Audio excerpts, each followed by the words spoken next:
திருச்சிற்றம்பலம். தென்னாடுடைய சிவனே போற்றி, எந்நாட்டவர்க்கும் இறைவா போற்றி. திருவாசக விளக்க உரையில் நாம் சிந்தித்துக் கொண்டிருப்பது 6வது பதிகம் நீத்தல் விண்ணப்பம் 34வது பாடல். குதுகுதுப்பின்றி நின்று என் குறிப்பே செய்து நின் குறிப்பில் விதுவிதுப்பேனை விடுதி கண்டாய். விரையார்ந்து இனிய மதுமது போன்று என்னை வாழை பழத்தின் மனம் கனிவித்து எதிர்வது எப்போது பயில்வி கையிலை பரம்பரனே அப்படின்னு பாடியிருப்பார். குதுகுதுப்பாக இருக்கிற என்னை, மற்ற இன்பங்களிலே இப்படி நாடி போற என்ன,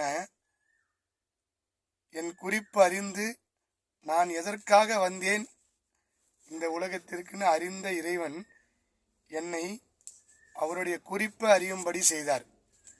ஆனா அறிந்தபடி விட்டுட்டு போயிட்டியே, என்னை விட்டுட்டு போயிடாதப்பா, மது போன்று என்னை இந்த வாழைப்பழத்தை போல அந்த குழன்னு அந்த ஞானத்தை வர வச்சு, வாழைப்பழத்துல தேன் போட்டு சாப்பிட்டா பஞ்சாமிரதம் எப்படி இருக்குமோ அப்படி இந்த இன்பத்தை நாடி நான் போறேன்.